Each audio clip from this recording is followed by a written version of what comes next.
That afternoon, when I walked into my daughter's house in Los Angeles without announcing myself, I heard a scream that chilled my blood. That useless girl is only good for cleaning. My name is Dolores Miller. I am 56 years old, and what I saw that day changed everything. I had spent 8 years in New York, 8 years building my import business, 8 years sending money every single month, 8 years believing that my Brenda was living the dream I never had. A good marriage, a fancy house in Beverly Hills, stability. 8 years without knowing the truth. I decided to come back unannounced. I wanted to surprise her. I was carrying a suitcase full of gifts, silk scarves, Ralph Lauren perfumes, chocolates from Godiva. In my head, I imagined her face lighting up when she saw me. "Mom," she would hug me. We would cry together. We would drink hot coffee in her modern kitchen, using that Cuisinart coffee maker I gave her before I left. But when I arrived at that imposing 3-story estate with a garden and a limestone fountain, something felt off. I rang the doorbell. No one answered. The door was ajar. I walked in. The silence was strange, heavy, like when you know something bad is about to be revealed but you don't want to see it yet. I followed the sound of water. It was coming from the kitchen. And then I saw her, my Brenda, my daughter, on her knees, her hands red, trembling, scrubbing the marble floor with a dirty rag. She was wearing an old dress that I myself had given her years ago before I left. It was faded, torn at the shoulder. "Brenda," I whispered. She lifted her head, her eyes, my God, her eyes were empty, as if something inside her had died a long time ago. Before I could hug her, I heard heels clicking on the marble.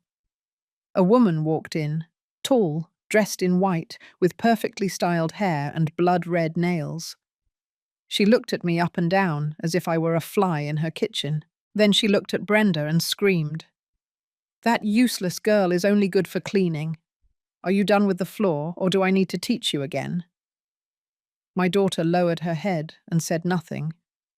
I felt the air leave my lungs. That woman was Carol Sutton, my daughter's mother-in-law, the mother of Robert, her husband, the owner of that house. Oh, that's what she thought. In that moment, I didn't say a word. I just held that woman's gaze, and something inside me, something that had been dormant for 8 years, woke up. Because I hadn't returned just to visit. I had returned to find out why my daughter had stopped calling me, why her messages were getting shorter, why, when I asked her if she was okay, she always answered, "Yes, Mum, everything's perfect." Now I knew. And what I did next, what I discovered in the following weeks, shocked the whole family. But I can't tell you that yet. Sometimes we trust too much the wrong people. Have you also been disappointed by someone you loved? Tell me your story in the comments. I want to read it. To understand what happened that day, I need to take you back with me, to when Brenda was just a bright-eyed girl running around our little house in Queens. It was a small house, 2 bedrooms, a patio with purple wisteria climbing the fence. Every morning I made coffee in an old metal pot that had belonged to my grandmother. The aroma filled the whole house. Brenda would come down the stairs barefoot, in her teddy bear pajamas, and sit at the kitchen table waiting for me. "Good morning, Mommy," she always said, with that sweet voice that melted my heart. I would serve her a sweet breakfast pastry, a cinnamon roll freshly bought from Mike's Bakery, 2 blocks away. I would spread butter on it. And we would sit together, just the 2 of us, while the sun came in through the window and made her brown hair shine. Her dad had left us when she was 3 years old. He never came back. He never sent money. He never asked about her. So it was just us. Always. I worked at a fabric store downtown. I didn't earn much, but it was enough. Brenda went to a public school. She got good grades. The teachers would tell me, Mrs. Miller, your daughter is very smart. She has a future. And I believed it. On Sundays, we would go to Central Park. She would run among the trees. I would chase her. We would laugh until our stomachs hurt. Then we would buy hot dogs from a street cart. We would sit on a bench, and she would tell me her dreams. Mummy, when I grow up, I'm going to have a huge house with a garden, and you're going to live with me, and you're never going to work again. I would stroke her hair. I don't need a huge house, my love. Having you is having everything. But she insisted. No, Mummy, you'll see. Someday I'm going to give you everything you deserve. My girl, my Brenda, so full of dreams. When she turned 18, she started studying graphic design at a private university. I got a scholarship for her. It wasn't full, but I worked double shifts to cover the rest. It was worth it. Every sacrifice was worth it. When I saw her leave the house with her backpack, smiling, full of excitement. In her second year, she met Robert. The first time she talked to me about him, her eyes sparkled differently. Mummy, I met someone. Oh yeah? What's he like? He's handsome. He's studying business administration. His family has an import business. They're well off, Mummy. Something in her voice put me on alert. It wasn't happiness. It was awe. As if she couldn't believe someone like that would notice her. And does he treat you well? I asked. Yes, Mummy. He treats me like a queen. I should have listened better. I should have asked her more. But I was tired. I worked so much, and seeing her happy, seeing her smile was all I needed. Months later, she introduced him to me. Robert arrived at our house in a BMW. He was wearing a white shirt, an expensive watch, and cologne that smelled like money. He greeted me politely. He kissed my hand. He called me Mrs. Miller with respect. But there was something in his eyes that I didn't like. I couldn't explain it then. It was as if he was evaluating me, sizing me up, calculating how much we were worth. Your daughter is an exceptional woman, he told me. You're very lucky to have her. She is my treasure, I replied. He smiled, but the smile didn't reach his eyes. That night when he left, I asked Brenda, Are you sure about him? Why do you ask that, Mummy? I don't know, honey. I just want you to be happy. I am happy, Mummy. He loves me. And his family? His family has welcomed me very well. A lie. But I didn't know it yet. A year later, they got married. The wedding was in an elegant ballroom in Beverly Hills. Robert's family paid for everything. All I could give Brenda was a set of embroidered bedsheets that I had made with my own hands. It took me 3 months to finish them. When I gave them to her, she cried. Mummy, this is the most beautiful gift I've ever received. She put them away in a special box. She promised me she would use them forever. After the wedding, everything changed fast. Brenda moved into the Sutton family's house, a huge residence in Beverly Hills. I only visited once. They received me with cold politeness. The mother-in-law, Carol, looked me up and down, as if measuring every seam of my dress, every year of my life working. So you're Brenda's mother, she said without smiling. How nice that you came. Brenda is inside. You can go in. She didn't offer me coffee. She didn't offer me a seat. She made me feel like an intruder. And Brenda, my Brenda, was quiet. She smiled, but it was a tense smile, as if she was afraid of saying the wrong thing. When we were alone for a moment, I asked her, Are you okay, honey? Yes, Mummy, everything is fine. I'm just learning to live here. It's different. Different how? Nothing, Mummy, don't worry. I should have insisted. But a week later, I received a job offer in New York. A friend who had moved there years ago got me a position at an import company. The salary was 4 times what I earned in Los Angeles. I could send money to Brenda, help her, secure her future. I asked Brenda if I should go. "Mommy, go. It's a great opportunity. I'm fine. Robert takes care of me." And I believed her, because she was my daughter, because I loved her, because I wanted to believe that her life was better than mine. I went to New York, and for 8 years, I lived with the illusion that Brenda was living the dream I never had. Until that day.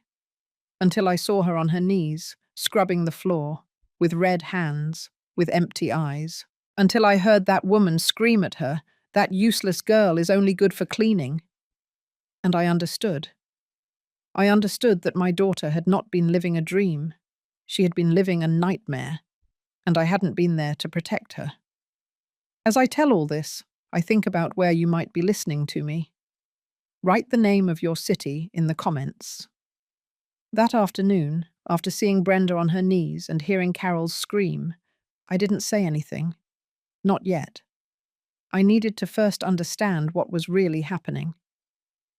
Carol looked at me with contempt when she saw me standing in the kitchen entrance. "And who are you?" she asked, although something on her face told me she already knew the answer. "I am Dolores Miller, Brenda's mother." Her expression changed for just a second, a flicker of discomfort, but she quickly concealed it. "Ah, the lady from New York.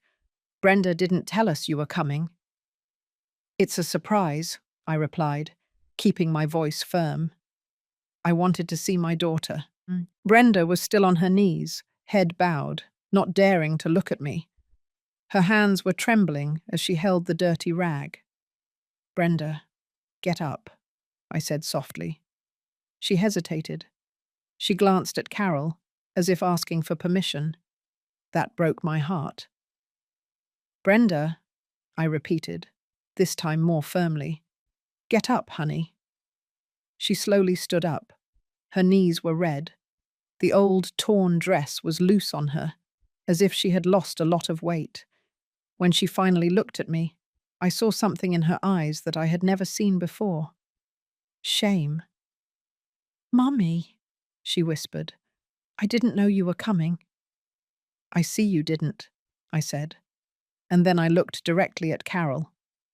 "May I speak with my daughter alone?" Carol smiled, but it wasn't a kind smile. It was the smile of someone who knows they have power and enjoys using it. Of course, this is her house too. Well, technically it's my house, but Brenda lives here. You can talk in the living room. I have things to do. She walked out of the kitchen, her heels echoing on the marble, leaving a trail of expensive perfume and arrogance. I went up to Brenda and took her hands. They were rough, full of calluses, hands that had worked too much. "What is going on here?" I asked in a low voice. "Nothing, Mummy. Everything is fine." "Don't lie to me, Brenda. I saw you on your knees.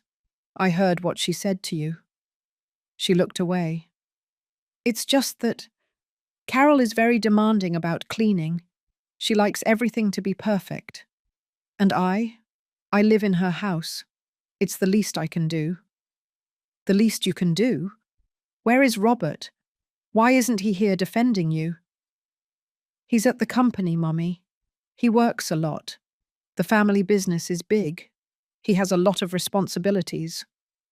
Something in her voice sounded rehearsed, as if she had repeated those words many times, trying to convince herself. "And you? Don't you work?" She bit her lip. "Carol says that a good wife takes care of the house, that my job is to look after Robert and keep everything in order." "But you studied graphic design. You were so talented. Don't you design anymore?" "I haven't had time, Mummy." A lie. I knew it at that moment, but I didn't pressure her. Not yet. "Where are the sheets I gave you?" I asked suddenly. The ones I embroidered for your wedding."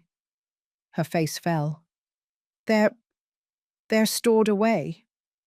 May I see them?" "Mummy, it's just that—" "I want to see them, Brenda." She led me to their room. We went up a marble staircase with a golden railing. The house was huge, ostentatious, but there was something empty about it, as if it were just a beautiful shell without a soul. When we entered their bedroom, I was surprised by how small it was compared to the rest of the house. There was barely enough room for a queen-size bed and a small closet. There was no decoration, no pictures of her and Robert together, nothing personal. It was like a maid's room. "The sheets are here," she said, opening the closet. But when she pulled out the box, I saw that it was crumpled, with moisture stains. She opened it carefully, and what I saw broke me inside. The sheets I had embroidered with so much love, with every stitch thought for her, were torn, ripped in several places, and dirty. "What happened?" I asked, feeling a lump in my throat. Carol said they were too cheap for this house, that they didn't match the decor. I used them for a while, but Robert spilled red wine on them one day, and Carol said they were useless, that I should throw them away." "And why didn't you throw them away?" "Because they were yours, Mummy, because you made them with your hands. I couldn't—" Her voice broke. For the first time since I arrived, I saw her cry. I hugged her. I felt her small, fragile, trembling body in my arms, and I knew something terrible had been happening for these 8 years. "Why didn't you tell me?" I whispered. "Why didn't you call me?" "Because you were in New York. Because you were working so hard. Because I didn't want to worry you."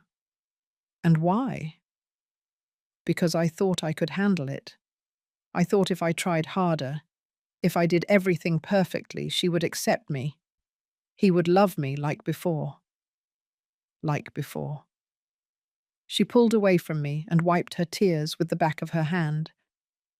"In the beginning, when we got married, Robert was different. He was affectionate, attentive. He brought me flowers. He told me I was beautiful. But little by little, he changed. He started coming home late, not talking to me, treating me like I was invisible. And Carol started giving me orders, criticizing me, telling me that I wasn't good enough for her son, that I came from a poor family, that I should be grateful that they had accepted me. Every word was a knife in my chest." "And Robert? Does he defend you?" Brenda looked down. He says I should be more patient with his mum, that she's just like that she doesn't mean any harm, that I'm too sensitive." "But you heard her, Brenda. I heard her myself. She called you useless. She was mad because I hadn't finished cleaning on time. Some important guests were coming. She needed everything to be perfect. She was justifying her, defending the very woman who was humiliating her. And that scared me more than anything else." "Brenda, listen to me carefully. This is not right. What is happening here is not normal, it's not love." "You don't understand, Mommy. They are different. They are on another level. They have other customs. I have to adapt." "Adapt? Does that include being treated like a servant?" "I'm not their servant. I'm Robert's wife." "Then where is your husband? Why isn't he here with you right now? Why isn't he protecting you?" She didn't answer because she had no answer. We heard footsteps in the hallway. Brenda immediately tensed up. "It's Carol," she whispered. "Please, Mommy, don't make a scene. I don't want trouble." "Trouble? Brenda, there is already trouble. Please." She looked at me with those pleading eyes. And even though everything in me wanted to go downstairs and confront that woman, even though I wanted to scream what I thought, I held myself back because I needed time. I needed to understand the whole picture. I needed to know exactly what had been happening for these 8 years. And above all, I needed a plan. Because I hadn't come back from New York just to watch my daughter suffer. I had come back to save her. And that was exactly what I was going to do. The door opened. Carol appeared with a fake smile. "Everything all right in here? Robert just arrived. He's downstairs. He wants to greet his mother-in-law." His mother-in-law. She said it as if the word burned her mouth. "Let's go," I said to Brenda, taking her hand. "We'll go down together." And when I saw Robert in the living room, dressed in his expensive suit, with his gold watch, with his perfect, empty smile, I knew exactly what kind of man he was. The kind of man who allows his mother to destroy his wife. The kind of man who chose comfort over love. The kind of man I was going to take everything from. But that, no one knew yet. Not even I knew how far I was capable of going. As I tell all this, I think about where you might be listening to me. Write the name of your city in the comments. Robert approached with open arms and a smile that looked like it came out of a magazine ad. "Mother-in-law, what a wonderful surprise. Brenda didn't tell us you were coming." He gave me a superficial hug, one of those that mean nothing. He smelled of expensive cologne and something else I couldn't identify at the time. Something fake. "I wanted to surprise you all," I said, keeping my voice neutral. "It's been 8 years. I missed my daughter." "And she missed you too, right, my love?" He looked at Brenda. She nodded quickly without saying a word. "Please sit down," Robert said, pointing to the Italian leather sofa. "Can I get you something? Water? Coffee? Brenda, bring something for your mum." Brenda got up immediately like a spring. She rushed off to the kitchen without even asking me what I wanted. "It's not necessary," I said. "I don't want to bother." "It's no bother," Robert replied, sitting opposite me with his legs crossed. "This is your house too. While you're in the city, you can stay here with us." Carol, who had been watching from the doorway, immediately intervened. "Well, we would have to prepare the guest room. It's full of boxes right now. Maybe it would be more comfortable for the lady to stay in a hotel. We can pay, of course." "It won't be necessary," I said firmly. "I already booked a hotel. I just came to see Brenda." Carol smiled with barely concealed relief. Robert continued talking, filling the silence with empty words about the business, about how well the company was doing, about the new contracts they had secured, about the expansion they were planning.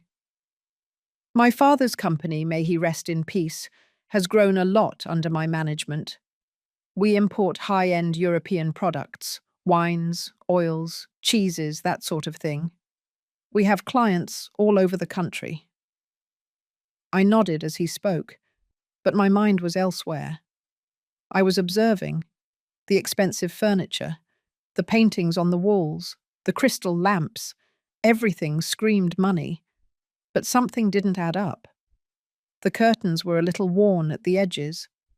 The rug had old stains that someone had tried to hide. The leather sofa was cracked in some parts. It was like a beautiful facade that was starting to crumble. Brenda returned with a tray.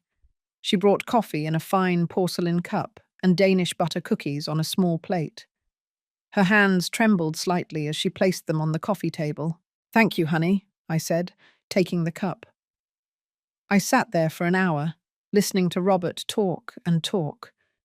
Carol interrupted occasionally to boast about their social contacts, about the fancy dinners they attended, about the club they belonged to. Brenda didn't say a single word the entire hour. She was sitting next to Robert, her hands in her lap, her back straight, her gaze fixed on the floor, like a statue, like a lifeless doll. When I finally got up to leave, I asked Brenda to walk me to the door. "I want us to have lunch tomorrow. Just you and me," I said quietly. "I don't know if I can, Mummy. Carol has an appointment and needs me to. Brenda, we agreed. I haven't seen you in 8 years.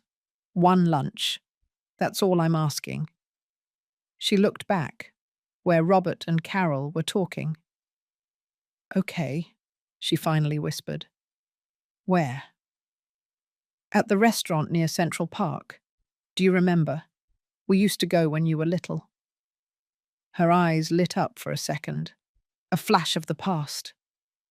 I remember. At 2 o'clock in this afternoon. I'll be there, Mummy. She hugged me. And in that hug, I felt everything she couldn't say in words. I felt her fear, her loneliness, her pain. That night, in my hotel, I couldn't sleep. I tossed and turned, thinking about everything I had seen. Brenda's injured hands, her old clothes, her silence, the way she asked for permission with her eyes before doing anything. My daughter had become invisible in her own life, and I hadn't been there to see it. The next morning, I arrived at the restaurant a half-hour early. I wanted to have everything ready. I asked for a table by the window, the same one where we used to sit when she was little. I ordered hot coffee, the kind she liked, and I waited. 2 o'clock in the afternoon came. Brenda didn't show up. 2:15, nothing. 2:30, I sent her a message, no reply. At 2:45, just as I was about to leave, my phone rang. It was Brenda. Mummy, I'm sorry, I won't be able to go. What happened? It's just, something came up. Carol needs me to go with her to a doctor's appointment. Her driver is sick and… Brenda, we made plans. I haven't seen you in 8 years. I know, Mummy, I'm so sorry. I promise tomorrow. Tomorrow? Or is something else going to come up tomorrow too? Silence on the other end. It's not that, Mummy. Then what is it? Tell me. Tell me the truth. You just don't understand how things are here. Carol, she needs me. Robert works all day. I'm the only one who can help her. Help her? Brenda, she has money. She can hire anyone. But I'm her daughter-in-law. It's my responsibility. I felt something break inside me. And what about your responsibility to yourself? What about your life? This is my life, Mummy. No, this is not life. This is… I have to hang up. Carol is waiting for me. We'll talk later. She hung up. I stayed there, sitting in that restaurant, with the coffee getting cold, with the memories of when she was a little girl swirling in my head. And I understood something terrible. My daughter had given up on herself. She had erased herself to please that family, to fit in, to be accepted. And the worst thing was that she didn't even realize it. She thought that was love. She thought that was marriage. She thought a woman's sacrifice was normal, because no one had taught her otherwise, because I hadn't been there to teach it to her. I left the restaurant and walked aimlessly through the streets of Hollywood. I passed the park where we used to go. I saw a mother with her young daughter running among the trees, laughing, free. And I promised myself something at that moment. I was going to bring back my daughter, the Brenda who dreamed, the Brenda who laughed, the Brenda who had light in her eyes. No matter what I had to do, no matter how long it took, no matter who I had to fight. But first, I needed information. I needed to know exactly what was going on with that family, because something told me there was more, much more than what was visible on the surface. And I was going to find out. That same afternoon, I did something I never thought I would do. I hired a private investigator. Someone in New York had recommended him to me, a business contact who had used his services before. I explained the situation to him. I gave him the names: Robert Sutton, Carol Sutton, the family business. I need to know everything, I told him. Their financial situation, their business dealings, Their debts, everything. Are you sure, Mrs. Miller? He asked. Sometimes people discover things they'd rather not know. I'm sure. My daughter is in that house, and I need to understand why. Understood. I'll have something for you in a week. A week. 7 days that felt like an eternity. During that time, I tried to see Brenda 3 more times. All 3 times she cancelled, always with a different excuse. Always with that small voice, apologizing, promising that next time she would make it. Until finally, I stopped insisting, because I understood that I wouldn't achieve anything by pressuring her. She was trapped in an invisible web of guilt, fear, and manipulation, and the only way to free her was to cut that web from the root. On the 7th day, the investigator called me. Mrs. Miller, I have the report. Can you come to my office? I'm on my way. An hour later, I was sitting across from him, looking at a thick folder full of documents, photographs, bank statements. And what I saw there changed everything. Absolutely everything. I still wonder if I did the right thing. And you? What would you have done in my place? The investigator's name was Gerald Flowers. He had a small office in the Flatiron district, on the 2nd floor, that smelled of old coffee and paper. He was a man in his 50s, with thick glasses and ink-stained hands. He opened the folder in front of me. Mrs. Miller, this is more complicated than I first thought. What did you find? He pulled out a photograph. It was the facade of a commercial building in the Midtown area. This is the headquarters of Sutton Imports, or what's left of it. What's left? The business has been technically bankrupt for 3 years. They have debts with suppliers in Europe. They total more than $2 million. I felt the air escape me. 2 million? And that's just with suppliers. They also owe the bank. They mortgaged the company 4 years ago to cover losses. They couldn't pay. The bank is in the process of foreclosure. He put another document in front of me. It was a notice of judicial auction. What about the house? I asked. The house where Brenda lives. Gerald pulled out more papers. The house is also mortgaged, twice. The first mortgage was 6 years ago. The second, 2 years ago. They owe approximately $800,000. The bank has already initiated the eviction process. They have 6 months, maybe less. I stared at the documents, unable to process what I was seeing. But they live like rich people. The furniture, the clothes, the cars. A facade, Gerald said, taking off his glasses to clean them. It's all appearances. Robert's car is leased, and he is 3 months behind on payments. The family credit cards are maxed out. Carol owes money even at the beauty salon. How is that possible? How did they get to this? Robert inherited the company from his father 8 years ago. Apparently, Mr. Sutton was a good administrator. He had contacts, reputation, experience. When he died, Robert tried to continue the business, but he had neither the talent nor the discipline of his father.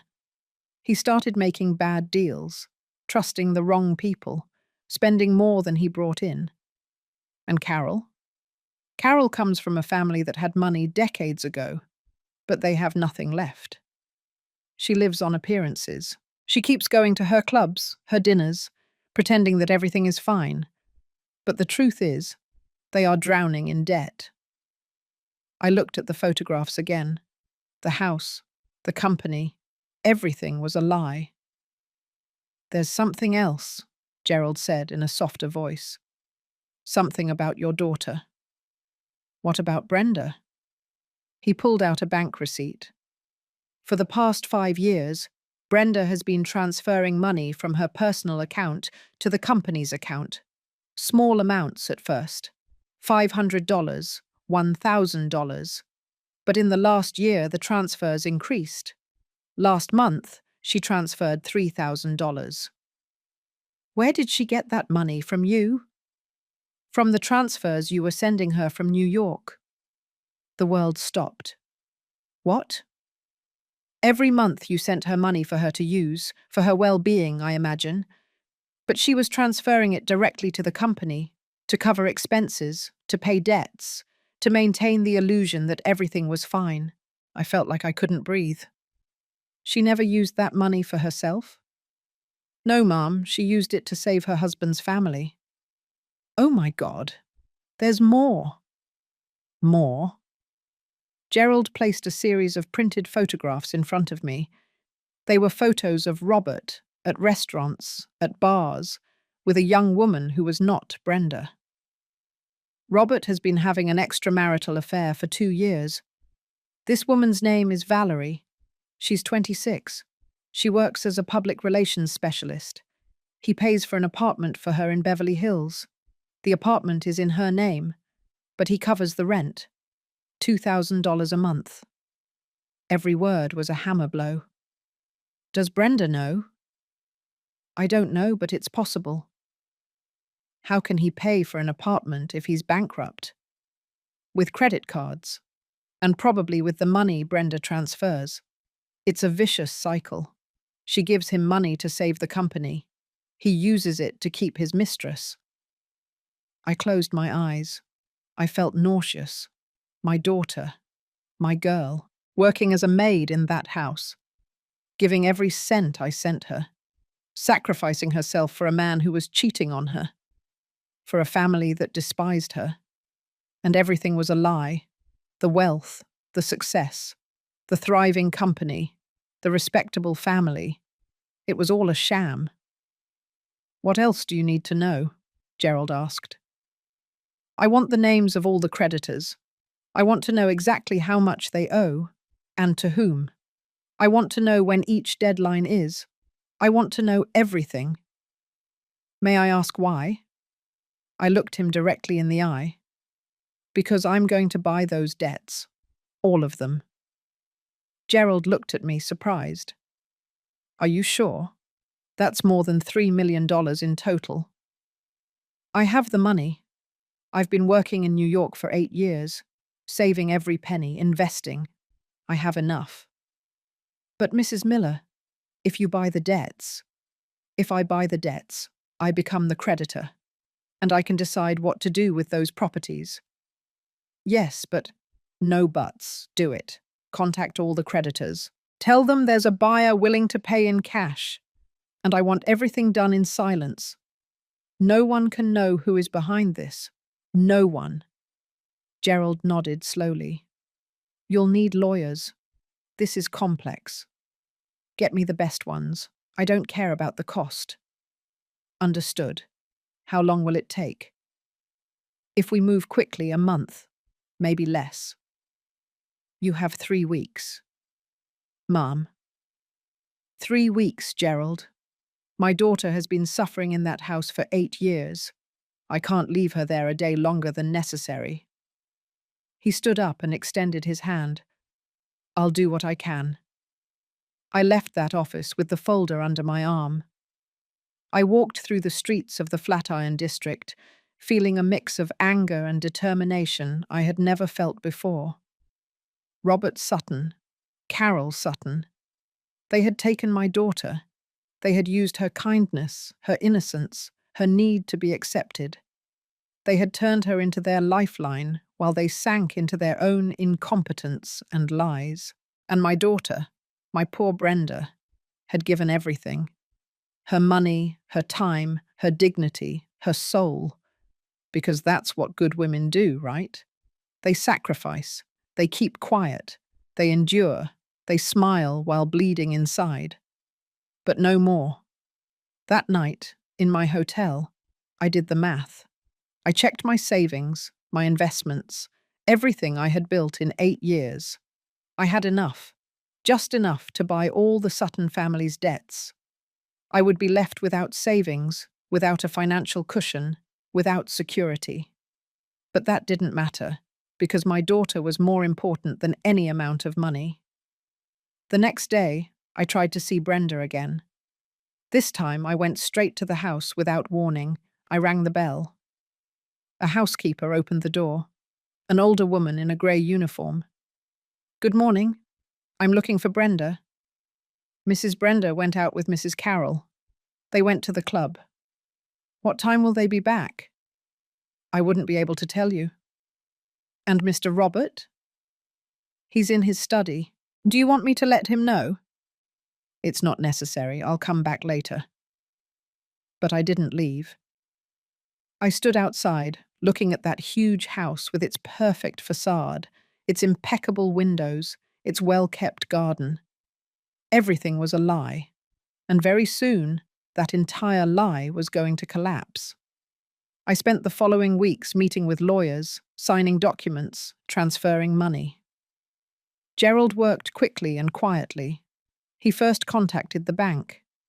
I offered to pay the full debt, plus an additional 20%, in exchange for them transferring the mortgage to my name immediately. They accepted. Then we went to the European suppliers. Many had already given up the money as lost. When I offered to pay 70% of what they were owed, in cash, they signed without hesitation. In 2 weeks, I had the deeds to the house and the company in my hands. Everything legal, everything documented, everything in my name. Dolores Miller, the woman who came from Queens, who worked in a fabric store, who cleaned floors so her daughter could study, was now the owner of everything the Suttons boasted about. But I still didn't tell them anything. It wasn't the time yet. First, I needed Brenda to know the truth. And that was the hardest part of all, because the truth would not only destroy the illusion of her marriage, it would destroy everything she had believed for 8 years. The night before confronting them, I dialed Brenda's number. No answer. I left her a message. "Honey, I need to see you. It's urgent. Please call me." An hour later, my phone rang. "Mummy?" "Brenda, thank you for calling. I need us to meet tomorrow." "It's just that tomorrow Carol has—" "Brenda," I interrupted her. "Please, it's important. More important than anything Carol needs." There was a long silence. "Is everything okay, Mummy?" "No, everything is not okay. But it will be, I promise. Can you come to the hotel tomorrow at 10 o'clock in the morning?" Okay, I'll be there." "Thank you, honey. I love you." "I love you too, Mummy." I hung up and looked out the window of my hotel at the city lights. Tomorrow, everything would change. Tomorrow, justice would begin. The morning arrived with a grey sky that threatened rain. I woke up at 6 o'clock, though I hadn't really slept. I had spent the whole night rehearsing the words, preparing myself for what I had to tell Brenda. I didn't know how she would react, if she would believe me, if she would get angry at me for investigating her life, if she would side with Robert and Carol. But I had to try. I went down to the hotel restaurant and ordered coffee. I couldn't eat anything. My stomach was turning. I checked my bag over and over again, making sure I had all the documents Gerald had given me. The bank statements, the photographs, the legal papers, the truth printed in black ink on white paper. At 10 minutes to 10, I went up to my room. I had asked for fresh coffee and sweet pastries to be brought up. The cinnamon rolls Brenda liked when she was a little girl. I wanted this to be as painless as possible. At 10 o'clock sharp, there was a knock at the door. I opened it. It was Brenda. She looked tired. She had deep, dark circles under her eyes, her hair pulled back in a tight ponytail. She was wearing a turtleneck sweater, despite the warmth and loose pants that hid her figure. "Hi, Mummy," she said with a small voice. "Honey, come in. Thanks for coming." She walked in slowly, looking around as if she had never been in a hotel before. She sat on the edge of the bed, her hands in her lap, with that rigid posture she had adopted. "Do you want coffee?" I asked. "I brought cinnamon rolls." Her eyes lit up for a second. "I haven't had cinnamon rolls in years." "Why?" Carol says they have too many calories, that I should watch my figure. Robert says so too. I felt the anger rise in my throat, but I swallowed it. Well, today you can eat as many as you want. I poured her coffee into a cup and placed the cinnamon rolls on a plate in front of her. She took one carefully, as if it were something forbidden. She took a small bite. She closed her eyes. "It tastes just like before," she whispered.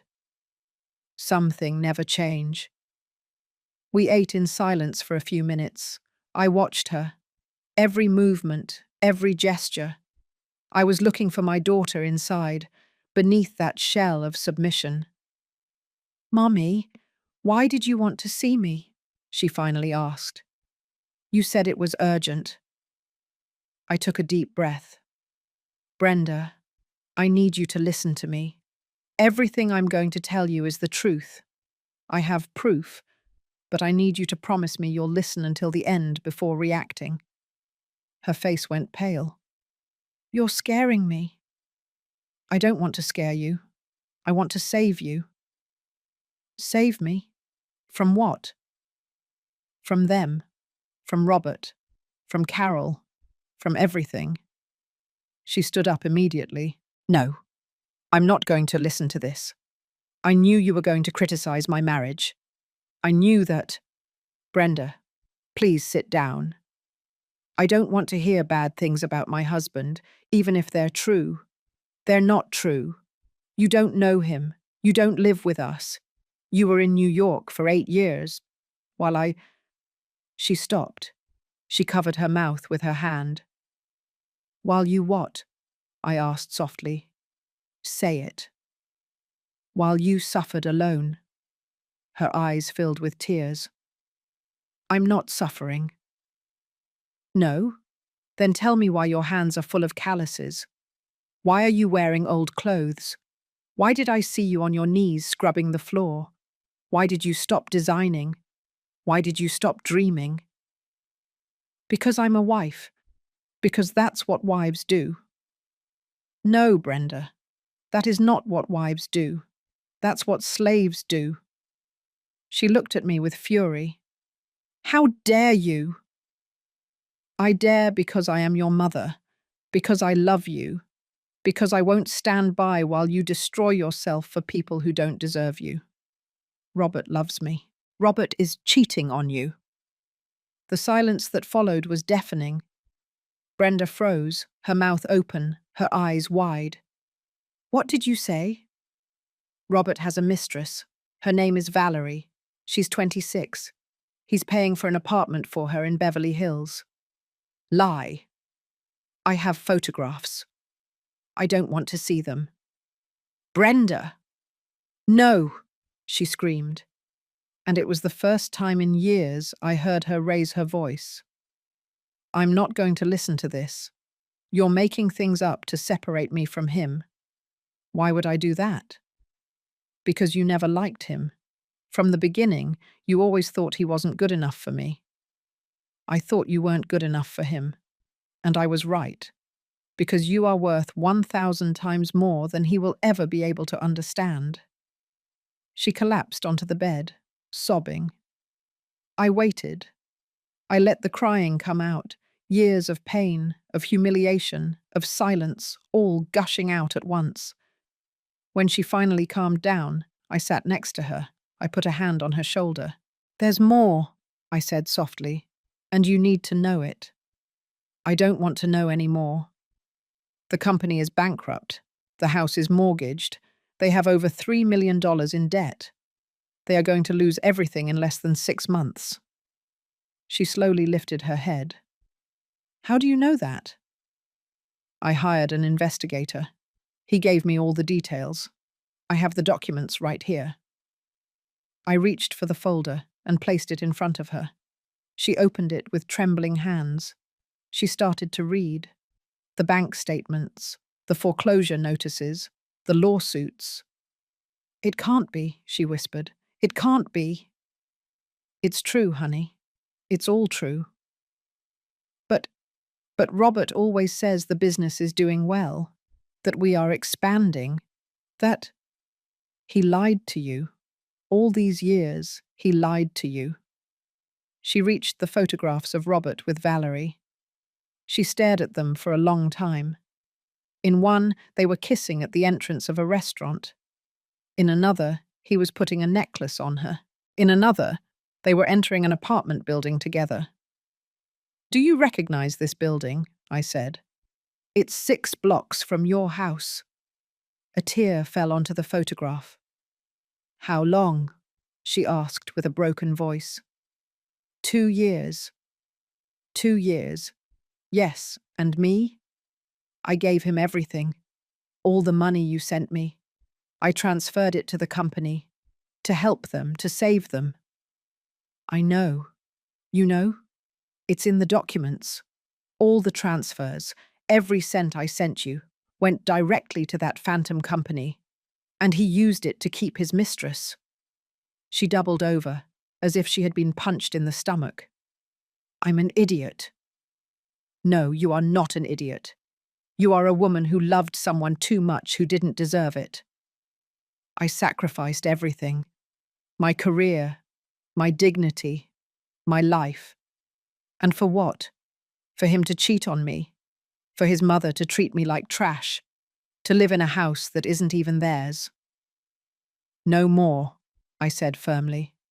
No more, Brenda. She looked at me with those red, swollen eyes. What can I do? I don't have any money, I don't have a job. I have nothing. You have your mother, and that's more than they have. I don't understand. I pulled another envelope from my bag. Inside were the property deeds, the house, the company, everything. I bought their debts, I said. All of them. The house is in my name now. The company, too. They are mine. Brenda stared at me, not comprehending. What? I spent all my savings, every cent I earned in New York. But I did it. I bought everything they think is theirs. But that means that it means I can do whatever I want with those properties. And what I want is to give them to you. To me? You are my daughter. Everything I have is yours. It always has been. She stared at the documents, unable to process what she was seeing. Why? Why did you do this? Because you are my daughter. Because I love you. Because I will not let that family continue to destroy you. But you lost all your money. Money can be recovered. You cannot. If I had lost you, if you had stayed in that house for a year longer, 2 years longer, I don't know if there would have been anything left of you to save. She hugged me, tight, like when she was a little girl and had nightmares, and I was the only one who could chase them away. Thank you, Mummy, she sobbed. Thank you. I held her while she cried. Years of stored-up tears, years of swallowed humiliation, years of broken silence. When she finally pulled away, her face was soaked, but her eyes were different. There was something there that I hadn't seen in days, something I thought had disappeared forever. There was fury. What are we going to do? She asked. We're going to get your life back. How? Tomorrow. We're going to that house, together, and we're going to tell them the truth, that they have nothing left, that everything is mine now, and that they have to leave. They're going to be furious. Let them be.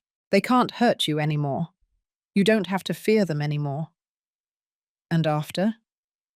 After, you decide. If you want to keep the house is yours. If you want to sell it and start over somewhere else, we'll do that. If you want to go back to school for design, you can pay for it with the sale of the company. Whatever you want, honey. For the first time in 8 years, you decide. I watched as something transformed on her face, as if after years of being asleep, she was finally waking up. I want them to suffer, she said in a low voice. I want them to feel what I felt. They will feel it. Life takes care of that.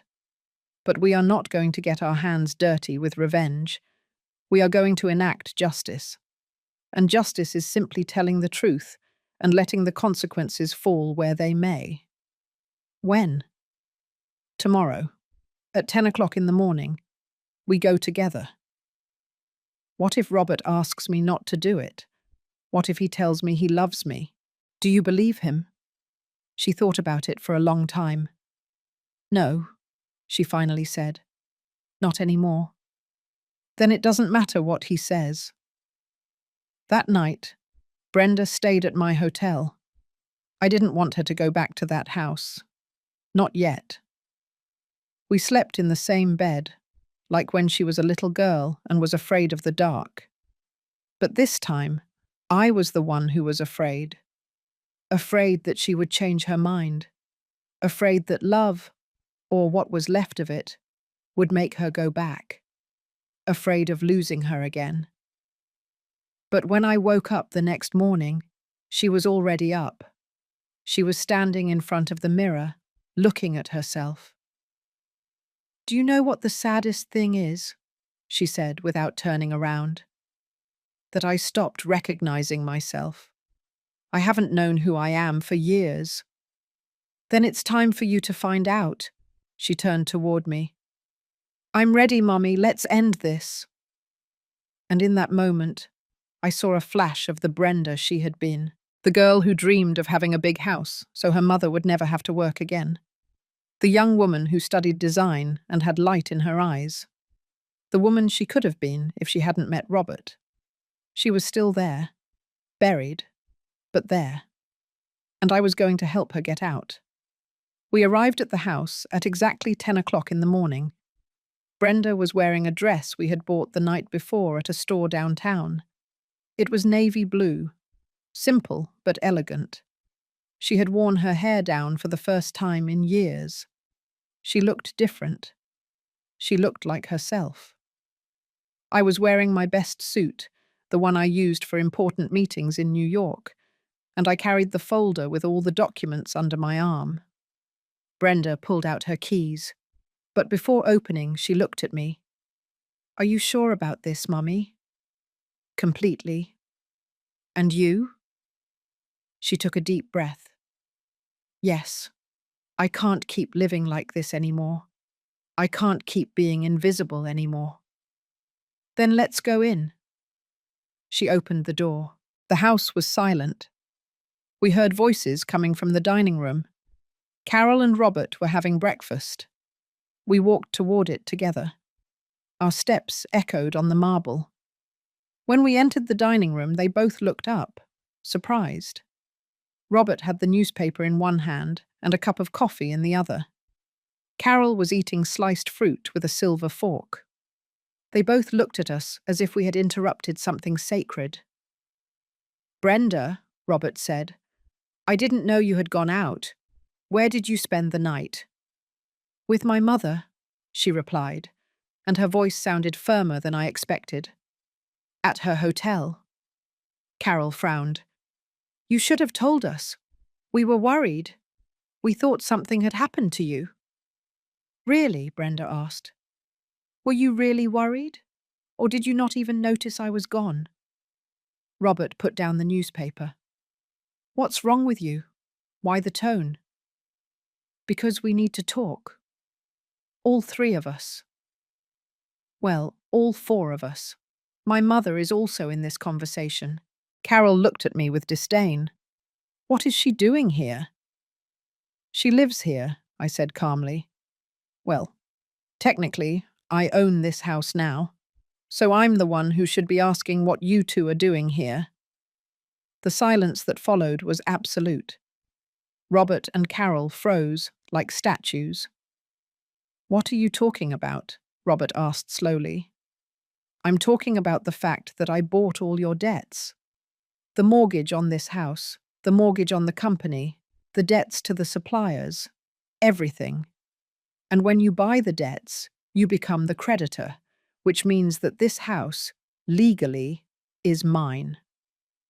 I placed the folder on the dining room table. I opened it, took out the documents, and placed them one by one in front of them. Here are the property deeds, transferred to my name a week ago. Everything completely legal. You can check it with your lawyers if you want, although I suspect you can't afford lawyers right now. Robert took the papers with trembling hands. He started to read. His face went white. This can't be real. It is completely real. Carol stood up abruptly. How dare you? How dare you come into my house and— It's not your house, I interrupted her. Not anymore. And it hasn't been for a long time. You owed the bank more than $800,000. You were going to lose it anyway. I just sped up the process. Who do you think you are? I am Brenda's mother, the woman you used for 8 years, the woman whose money you used to maintain your farce of wealth, while you treated my daughter like trash. We didn't treat her like trash, Robert shouted. Brenda is my wife. She lives in a beautiful house. She has everything she needs. Everything? Brenda asked, and her voice trembled but didn't break. I have everything. Do I have respect? Do I have love? Do I have dignity? Of course you do. Lie. I have nothing. I am your servant, your mother's servant. I clean her floors, wash her clothes, cook her food, and while I do all that, you are with Valerie. Robert stood up so fast that his chair fell backward.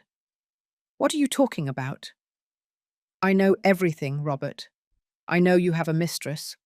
I know you pay for an apartment for her. I know you use the money my mother sent me to keep her while I break my hands cleaning your house. Brenda, I can explain. I don't want explanations. Not anymore. Carol intervened with a venomous voice. This is your fault, she pointed at me. You put these ideas in her head. You are manipulating her against her own family. Her family? I laughed without humor. You are not her family. I am her family, and the only manipulation here is the one you exerted over her for years. We gave her a roof over her head. We gave her stability. You gave her slavery. You turned her into your unpaid employee. And the worst thing is that you did it so subtly that she thought that was love. Robert walked toward Brenda with open arms. My love, please. This is a misunderstanding. Your mother doesn't understand how things work here. We love you. I love you. Brenda backed away. Don't touch me, Brenda. Don't touch me. I don't want you to ever touch me again. You're being irrational. Your mother brainwashed you. My mother opened my eyes. There's a difference. I pulled another envelope from the folder. They were the photographs of Robert with Valerie. I placed them on the table, one by one. Explain this to her, I said. Explain why you were kissing another woman while your wife was cleaning your mother's floor. Explain why you were paying for an apartment for your mistress with the money she gave you to save the company. Robert looked at the photographs. All color drained from his face. That is not what it looks like. No, then what is it? It's complicated. It's not complicated, Brenda said. It's betrayal. Plain and simple betrayal. Carol took the photographs and looked at them. For the first time since I met her, I saw something close to discomfort on her face. Robert, what is this? Mum, do you have a mistress? She's not a mistress. She's just someone who what? Someone who understands you better than your wife? Carol's voice was ice. Do you know the scandal this could cause? Do you know what they would say at the club? In society? And there it was. The truth. Carol didn't care about Brenda's pain. She cared about the scandal, the appearance, what people would say. You no longer have a club, I said. You no longer have a society. You no longer have anything but debts and lies. Carol looked at me with pure hatred. This is revenge. That's what this is. You came here to take revenge because your daughter married someone better than you. I came here to save my daughter. And yes, as a bonus, to enact justice. But it is not revenge. Revenge would be cruel. I am just being fair. Fair? Taking our house away is fair. It wasn't your house. It belonged to the bank. And you couldn't pay for it. I could. Then sell it. Sell it and keep the money. But let us live here until we find something else. No. Excuse me? I said no. I want you to leave. Today. Robert took a step toward me, and for the first time, I saw something dangerous in his eyes. You can't kick us out just like that. There are laws. There are laws, yes, and I followed all of them. I have the legal right to ask you to vacate the property, and that is exactly what I am doing. We need time, at least a month. You have until the end of the day. Pack your things and go. This is inhumane. Inhumane? You want to talk about inhumane? Was it human to make Brenda clean on her knees? Was it human to call her useless? Was it human to cheat on her while she gave you every cent she had? No one answered. You have until 6 o'clock this evening, I repeated. If you are still here at that time, I will call the police and have you removed by force. Carol slumped into her chair. Suddenly she looked old. All that haughtiness, that arrogance, had vanished. What remained was a frightened woman who had just lost everything. Where are we going to go? She asked with a small voice. That is not my problem. You should have thought about that before spending money you didn't have, before mortgaging everything, before living a lie for years. Robert approached Brenda once more. My love, please don't let her do this. We are your family. We are married.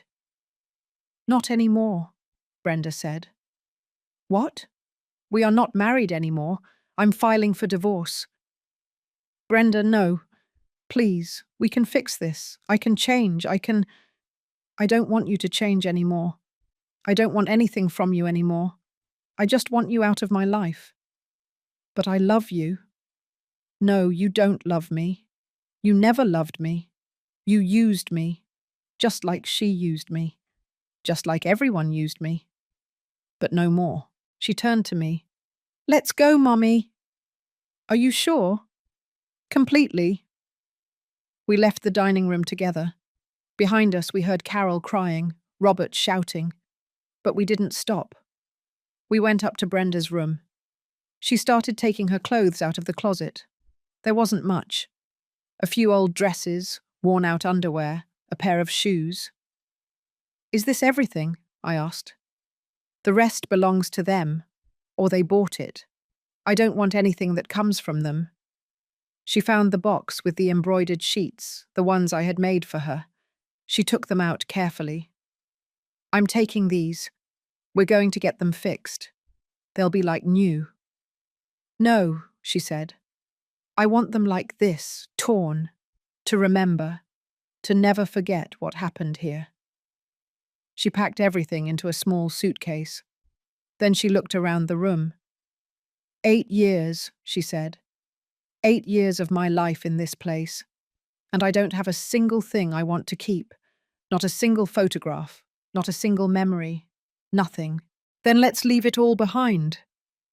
Yes, let's leave it all behind. We went downstairs with the suitcase. Robert was in the living room, sitting with his head in his hands. Carol had disappeared, probably to her room. When he saw us pass, he stood up. Brenda, please don't leave. We can talk. We can fix this. I've been with you for 8 years. 8 years. That has to mean something. It means I wasted 8 years of my life.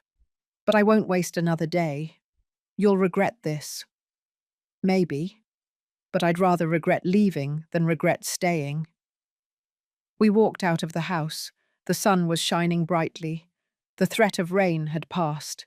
The sky was clear. Brenda stopped at the entrance. She turned to look at the house one last time. "Are you okay?" I asked her. "I don't know. I don't think I feel anything yet. It's like I'm floating. It's normal. It's shock, but it will pass." "And then what?" "Then we live. You decide what to do with this house, with the company, with your life. But you decide. No one else." "I want to sell everything. I don't want any of this. I just want to start over." "Then that's what we'll do." We got into the taxi I had called. As we drove away, I looked in the rearview mirror. Robert had come out to the door.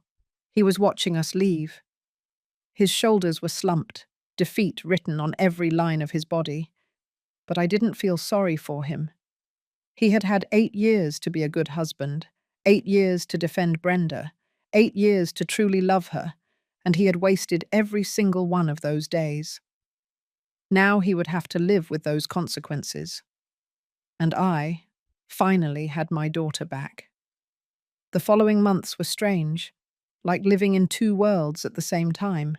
On one side was the legal part, the lawyers, the papers, the divorce process that Robert tried to drag out as long as he could, the negotiations to sell the house and the company, all that cold, bureaucratic world that forced us to face the Sutton family over and over again. On the other side was Brenda, my daughter, rebuilding herself piece by piece. We rented a small apartment in Hollywood, 2 bedrooms, a tiny kitchen, a balcony overlooking a park. It wasn't luxurious, it didn't have marble or crystal lamps, but it was ours. The first weeks were the hardest. Brenda cried at night, not because she missed Robert, but because she was processing all the damage they had done to her, all the lost time, all the version of herself she had buried to please another person. "I feel empty, Mummy," she told me one night. "Like I don't know who I am. I spent so much time being what they wanted that I forgot who I was." Then this is the moment to remember, or better yet, to discover yourself again. We started slowly, small steps. I bought her notebooks and coloured pencils, the same ones she used when she studied design. "I don't know if I still can," she said, looking at them with fear. "Just try. It doesn't have to be perfect. It just has to be yours." The first days, the notebooks remained closed. She looked at them from a distance, as if they were something dangerous. But one morning I found her at the kitchen table, drawing. It was a simple sketch, a cup of coffee, the wisteria growing on the balcony, her hand moving over the paper. I didn't say anything. I didn't want to interrupt. I just poured her coffee in silence and let her create. When she finished, she showed me the drawing. "It's horrible," she said. "I lost all my technique." "It's beautiful," I said, "because it's yours, because you did it without anyone telling you how to do it." Little by little, she started drawing more, a little more each day. And with every stroke, I saw something in her come back to life. Meanwhile, I took care of selling the properties. It wasn't easy. The house was worth a lot of money, but it also carried the weight of everything that had happened there. Every room held a painful memory for Brenda. A young couple finally bought it. They were having their first baby. They were excited. They made plans about how to decorate the nursery, about the garden where the child would play. "It's good," Brenda said when we signed the papers. "It's good that that house will have a new story, a happy story." The company was more complicated. It was so riddled with debt that almost no one wanted to buy it. Finally, an investor made a low offer, very low, but we accepted it. It wasn't about making money, it was about closing that chapter. With the money from the sales, after paying all the remaining debts, a considerable amount was left. I gave it all to Brenda.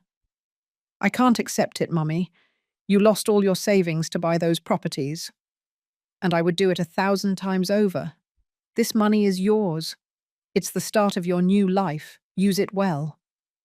What am I going to do with so much money? Whatever you want. For the first time in your life, the decision is only yours. She enrolled in a digital graphic design course. Things had changed a lot since she had studied. Everything was computers now, programs she didn't know, but she learned fast, as if her brain had been asleep and was finally waking up. She started taking yoga classes. She said she needed to reconnect with her body after years of treating it like a machine that was only good for working. She cut her hair, a big change from waist length to a modern shoulder-length cut. When she came out of the salon, I barely recognized her. "What do you think?" she asked, touching her hair nervously. "I think you look beautiful. You look like you." She looked at herself in the car mirror. Carol hated it when I wore my hair short. She said Robert preferred women with long hair, so I never cut it. "And how do you feel now?" "I feel free." During those months, Robert tried to contact her several times. Calls, messages, flowers sent to the apartment. Brenda didn't respond to anything. "Aren't you curious?" I asked her once. "Don't you want to know what he has to say?" "No, because I know exactly what he's going to say. That he misses me, that he made a mistake, that he wants another chance. But the truth is, he had thousands of chances. Every day for 8 years was a chance to treat me well, and he chose not to. What if he really changed? That's not my problem anymore. Let him change for the next woman. I already did my time." Her firmness filled me with pride.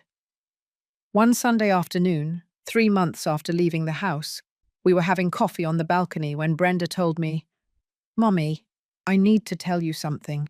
Her tone put me on alert. "What is it?" "I've been thinking a lot about everything that happened, about how I got to that point, and I realized something." "What?" "That I also had responsibility, not for what they did. That was their fault. But for staying so long, for accepting the mistreatment, for not defending myself." "Brenda, no. Let me finish. For years, I blamed Robert, Carol, the circumstances. And yes, they were cruel, but I allowed them to be. Every time I kept quiet when I should have spoken up. Every time I accepted a humiliation. Every time I chose peace over my dignity. Those were my decisions. You were in a difficult situation. They manipulated you. I know. But I also know there were moments when I could have left. I could have called you. I could have asked for help. And I didn't. Because I was afraid. Afraid of failing. Afraid of admitting I was wrong. Afraid that people would say I didn't know how to keep my marriage. That doesn't make you responsible for the abuse. No. But it makes me responsible for my own life. And that is the most important lesson I learned from all this. That no one can save me except myself. You were able to get me out of that house, Mommy, and I will be eternally grateful to you. But rebuilding myself, that I can only do myself." I looked at her with astonishment. In those 3 months, my daughter had grown more than in 8 years. "You're right," I said. "And I'm proud of you. Proud that you can see that. There's something else I want to do." "What is it?" "I want to go to therapy. I need to understand why I accepted all of that. What was in me that made me believe I deserved to be treated like that? Because if I don't understand it, if I don't heal it, I'll repeat the same pattern with someone else." "That sounds like an excellent idea." She started therapy the following week. She went twice a week. She didn't tell me everything she talked about with her therapist. But I saw the changes, the way she stood straighter, the way she held my gaze, the way she said no without apologizing. One night, after one of her sessions, she arrived at the apartment with red eyes, but with an expression of peace. Are you okay? I asked. Yes. Today we talked about forgiveness. About forgiving Robert. No, about forgiving myself. My therapist says I've been carrying so much guilt, so much shame that I haven't truly allowed myself to heal, that I need to forgive myself for all the times I didn't defend myself, for all the years I lost, for forgetting myself. And were you able to do it? I'm trying. It's harder than I thought, but I'm trying. While Brenda was rebuilding herself, I observed from a distance what was happening with the Suttons, not because I wanted revenge, but because I needed to make sure they wouldn't try to hurt Brenda again. Carol moved into a small apartment in Santa Monica. Nothing luxurious, nothing that resembled the life she had before. I saw her once at the supermarket. She was wearing ordinary clothes, no jewelry, her hair uncolored, showing the grey. She looked small, fragile. She was no longer the haughty woman who shouted orders. When she saw me, she looked away and left quickly. I didn't feel satisfaction. I only felt sadness. Sadness for a woman who had based her entire identity on external things. A house, a name, money that she no longer had. And now that all that had disappeared, she had nothing left. Not even herself. Robert was worse. He tried to get a job at several import companies, but his reputation preceded him. The news of his company's bankruptcy had spread quickly in that small, elitist circle. No one wanted to hire him. The last I heard of him was from Gerald, my investigator, who continued to keep me informed. Robert Sutton is working as a salesperson at a department store, he told me. Valerie, his mistress, left him 2 months ago. Apparently, he could no longer maintain the lifestyle she had become accustomed to. How is he? According to my sources, not well. He drinks a lot. He has gained weight. He looks unkempt. Some say he's depressed. I didn't feel joy hearing that. I didn't feel anything like revenge accomplished. I only felt a kind of quiet justice. Life had given Robert exactly what he deserved.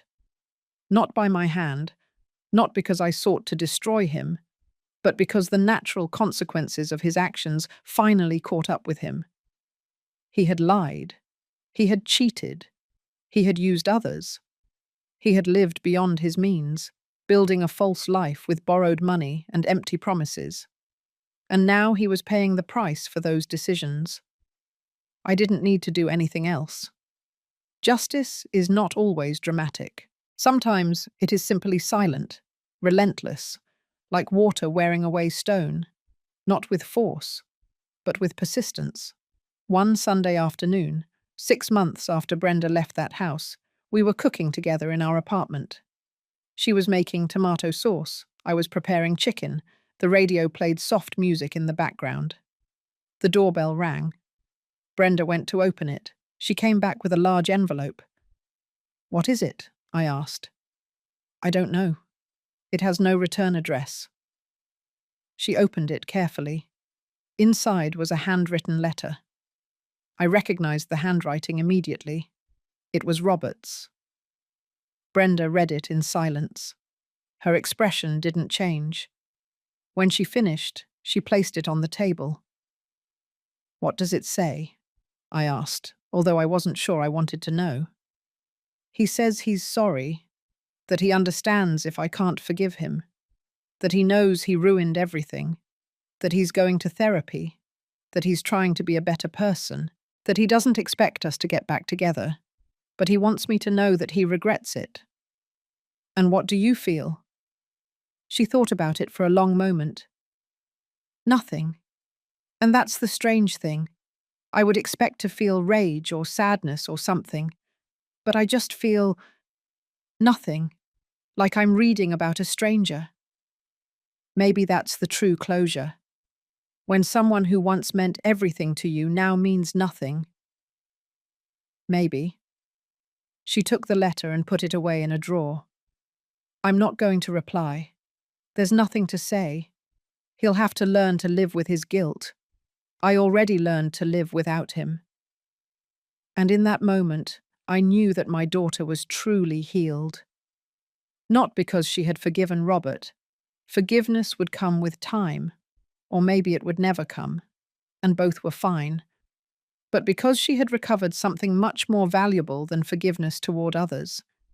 She had recovered her self-respect. The first year after the separation passed like a strange dream. There were difficult moments, nights of insomnia, days when Brenda questioned every decision.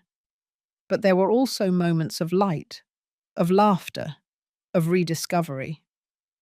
I returned to working for an import company in Los Angeles. I didn't earn as much as I did in New York, but it was enough. And the best thing of all was that I was close to Brenda. I could watch her grow. I could be there when she needed me. Brenda finished her graphic design course and started taking freelance jobs. At first, they were small projects, a logo for a coffee shop, a brochure for a store. But her talent was undeniable, and little by little, her reputation grew. A year and a half after leaving Robert, Brenda opened her own design studio. It was small, just her and an assistant, but it was hers, completely hers. On opening day, she hung a painting on her office wall. It was a drawing she had made months earlier, a woman with broken wings that were beginning to heal. "This is to remember," she told me, "to never forget where I come from, but also to know where I am going." While Brenda flourished, I continued to receive occasional reports from Gerald about the Suttons. I didn't ask for them, but he considered it part of his job to keep me informed. Carol had tried to return to her previous social circle, her clubs, her elegant dinners, but they had rejected her. In those circles, wealth was the entrance. Without money, without a house, without a name worth anything, she was invisible. I saw her one more time, 2 years after everything, at a crafts market. She was selling costume jewelry that she made herself. Necklaces, bracelets, earrings. They weren't very good. The beads were poorly assembled, the colours didn't match well. She looked old, much older than her years indicated.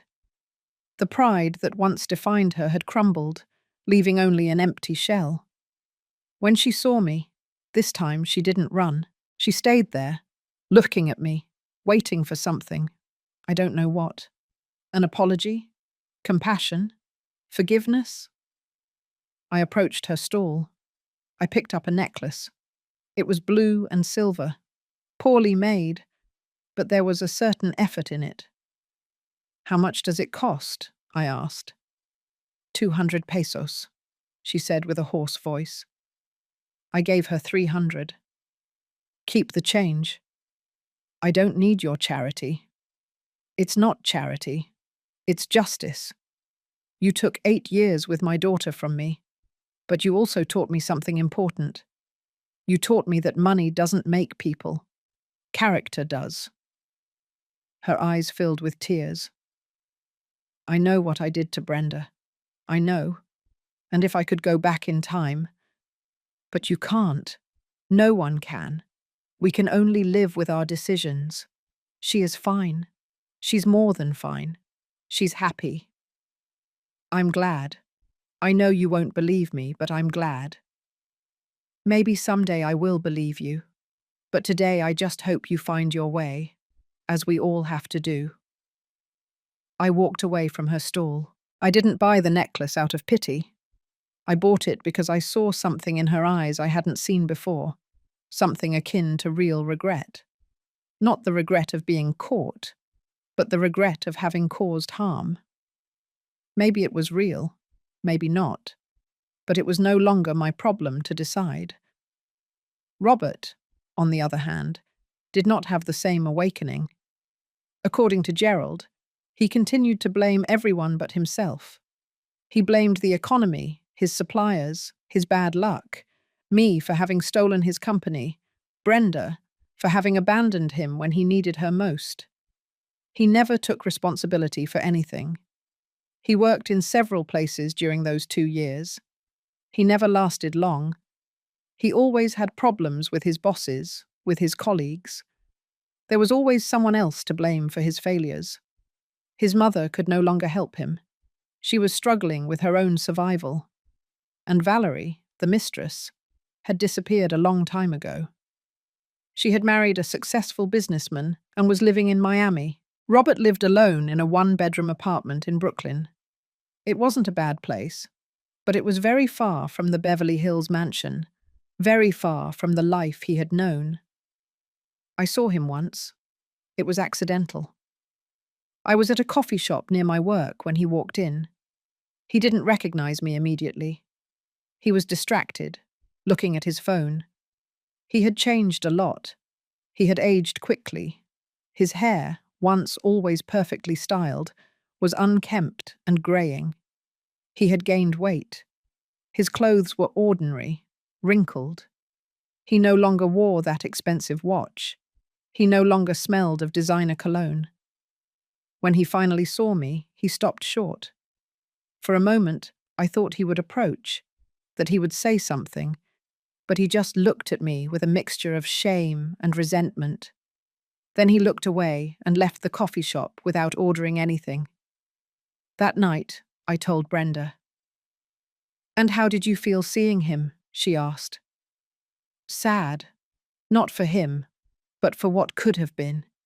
He had everything, a wife who loved him, a company his father built with effort, opportunities that many people never have, and he wasted it all. You know he tried to contact me again, right? Yes? You hadn't told me? It was a month ago. He wrote to me on social media. He said he had seen my design work, that he was impressed, that he wanted me to know he was proud of me. And what did you say? Nothing. I blocked his account. Because I understood something, Mummy. Robert wasn't proud of me. He was jealous. Jealous that I rebuilt my life while he was still sinking into his. You're right. For a long time I thought my success would be my revenge against him, that he would see how well I was doing and regret it. But the truth is, my success has nothing to do with him. It's only mine. And his failure has nothing to do with me. It's only his. My daughter had matured in ways I never imagined possible. 3 years after the separation, something happened that neither of us expected. Brenda met someone. His name was Andrew.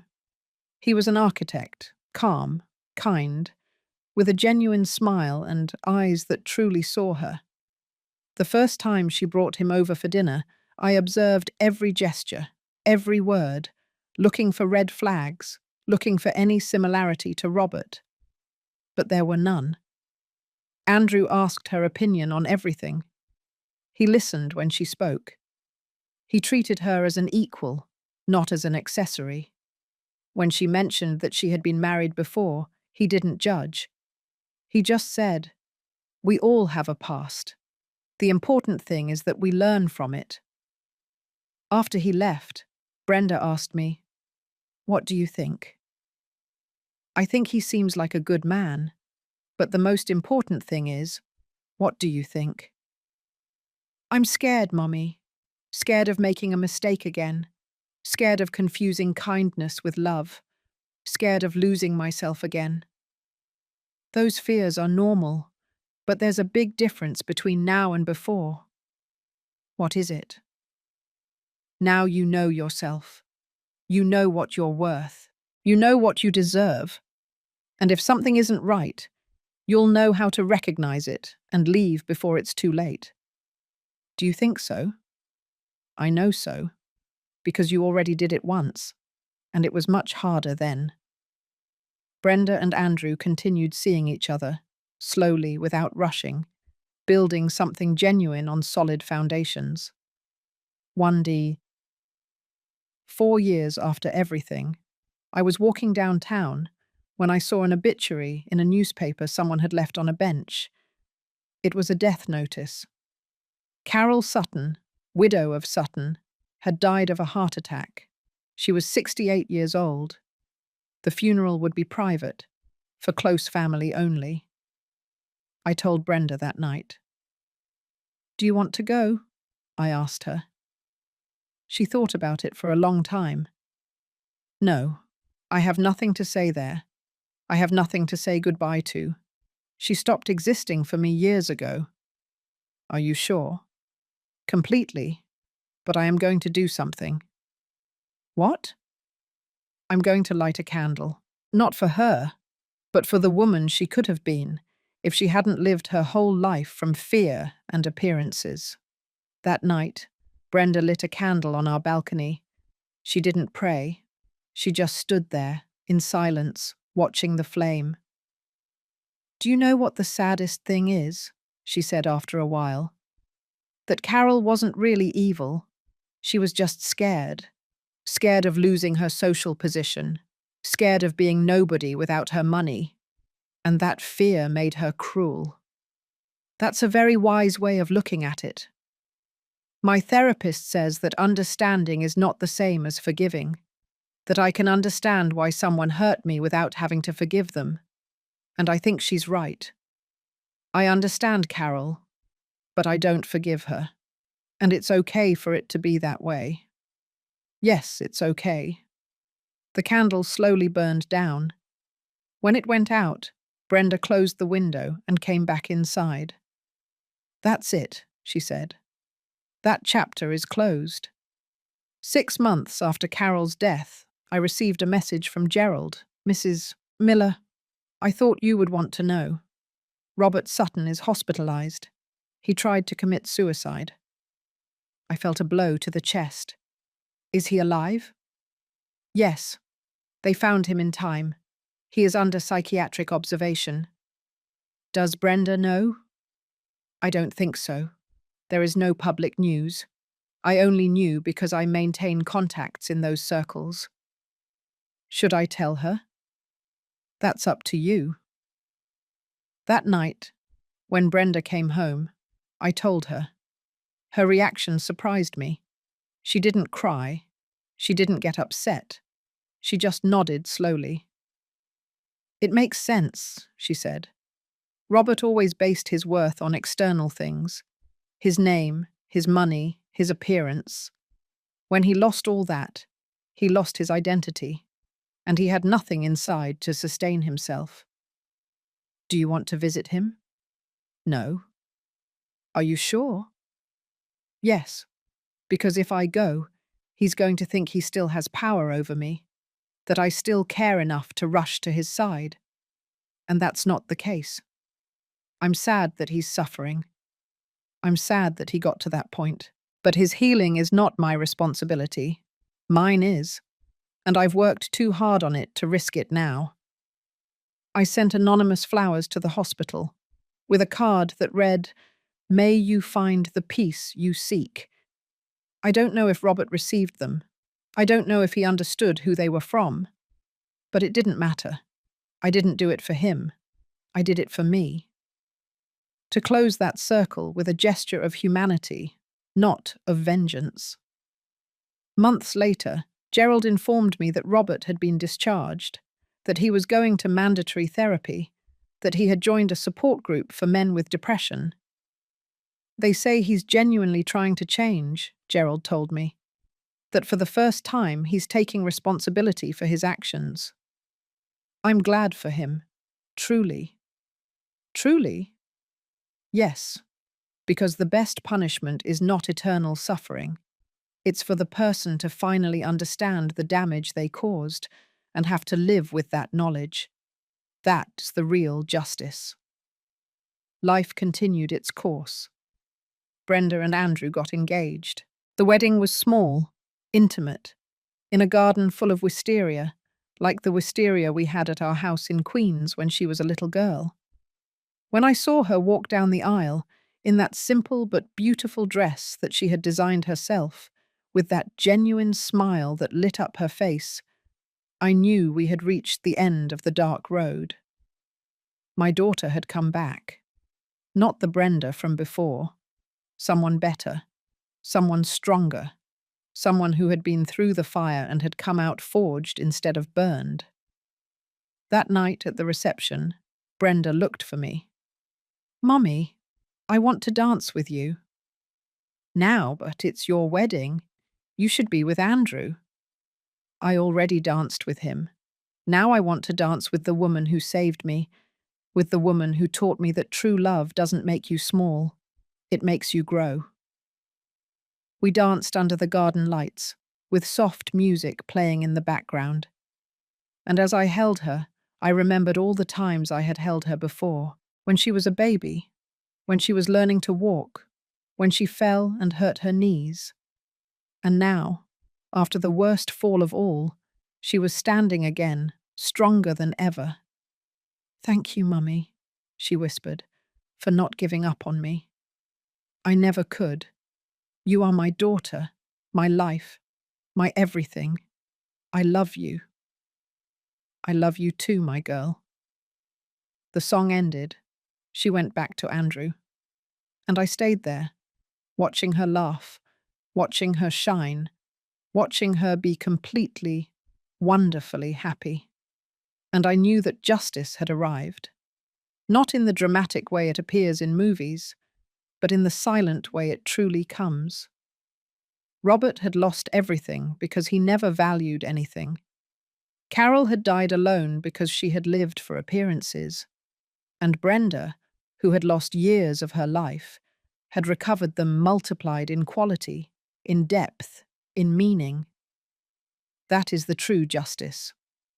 Not revenge, not the suffering of others, but the natural balance that life brings, is when we finally stop fighting it and start flowing with it. Life always collects its debts, but it also pays its rewards. And my daughter, after years of giving without receiving, was finally receiving everything she deserved. 5 years have passed since that day I walked into that house and saw my daughter on her knees. 5 years that feel like a lifetime. I am sitting now on the balcony of my apartment, the same one where Brenda lit that candle for Carol. I have a cup of coffee in my hands, hot coffee, the way I've always liked it. The aroma takes me back to our house in Queens, to the mornings with Brenda when she was a little girl. But I no longer live in that Hollywood apartment. 2 years ago, I moved to a smaller one, closer to Brenda's studio.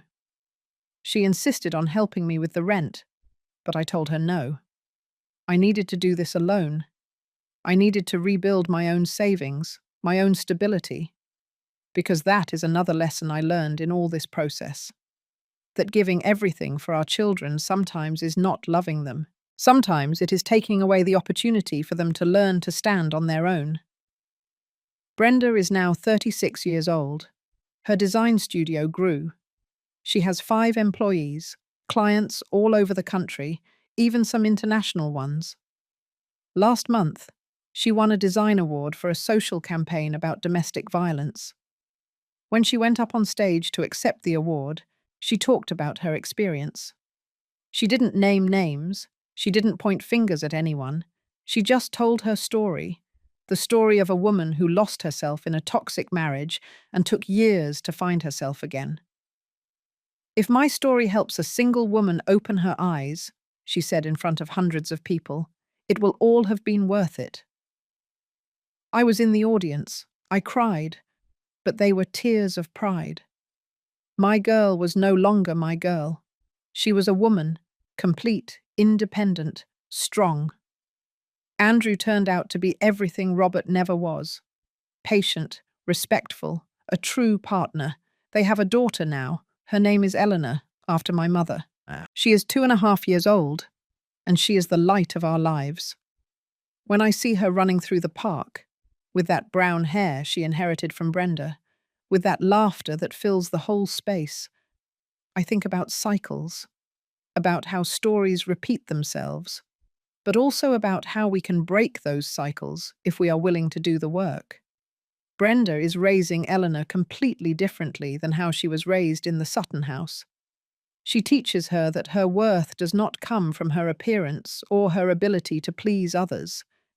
She teaches her that her voice matters, that she can say no, that she can take up space without apologizing. Sometimes I wonder what would have happened if I hadn't returned from New York that day. If I hadn't walked into that house unannounced, if I hadn't seen Brenda on her knees, how much longer would that situation have lasted? Would Brenda have survived? Not physically, perhaps, but emotionally. Would there have been anything left of her to save? I don't know, and it terrifies me to think about it. But I also know that I can't live in the what-ifs. I can only live in what is.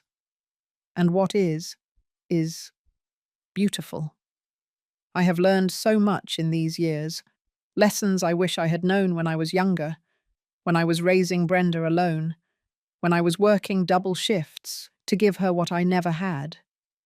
I learned that love is not sacrifice. Love is balance. It is giving without emptying yourself. It is supporting without disappearing. I learned that money does not define people, but the way they use it reveals who they are. Robert and Carol had money, and they used it to build walls, to show off, to hide their inner emptiness. When they lost the money, nothing was left because there was never anything real underneath. I learned that justice does not always arrive immediately. It is not like in the movies where the villain gets their punishment in the third act. Sometimes justice takes years. Sometimes it is silent. Sometimes it is simply watching, as the natural consequences of someone's actions finally catch up with them. I learned that forgiveness is not mandatory, that it's okay not to forgive those who hurt us, that we can heal without forgiving, that we can move on without giving that gift to those who don't deserve it. Brenda never forgave Robert or Carol, and that's okay. She found peace in another way. She found peace in rebuilding herself, in choosing herself, in creating a life so beautiful that the past no longer has power over her. That, I think, is the best revenge. Not the suffering of the other person, but your own happiness, so complete, so real that it makes everything that happened seem like just a bad dream from which you finally woke up. The other day, Brenda and I were having coffee at her house.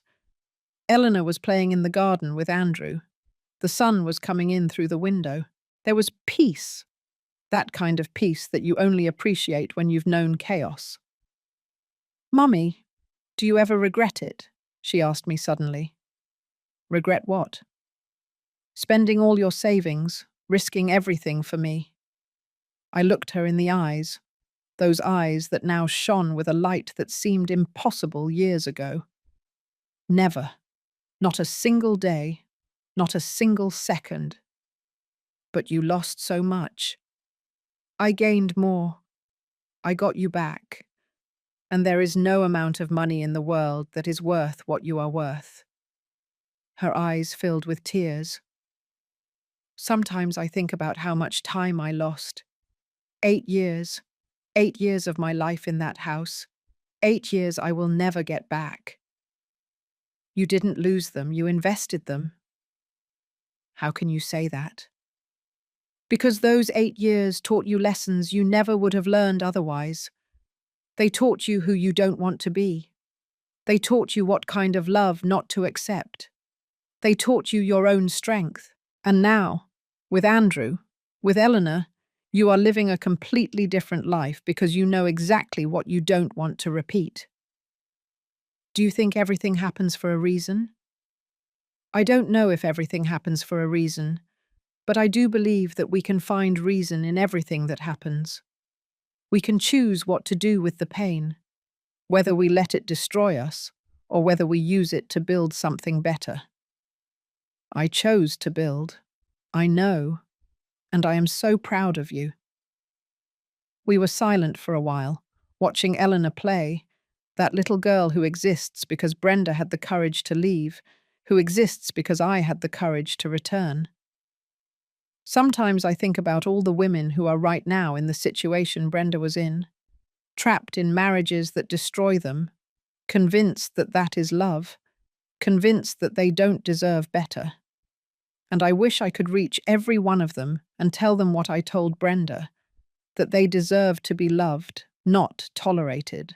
That true love doesn't hurt, doesn't humiliate, doesn't make you small, that it's never too late to get out, never too late to choose yourself, that the years they felt they lost are not truly lost. They are lessons, scars that show that they survived, and that on the other side of that pain, there is life, there is light, there is the possibility of flourishing again. A few months ago, I received an unexpected call. It was Robert. After 5 years without contact, he called me. My first instinct was to hang up, but something stopped me. Curiosity, perhaps, or maybe the need to fully close that chapter. Mrs. Miller? His voice sounded different, older, more tired. Robert, I know I have no right to call you. I know you probably don't want to talk to me, but I needed to tell you something. I waited in silence.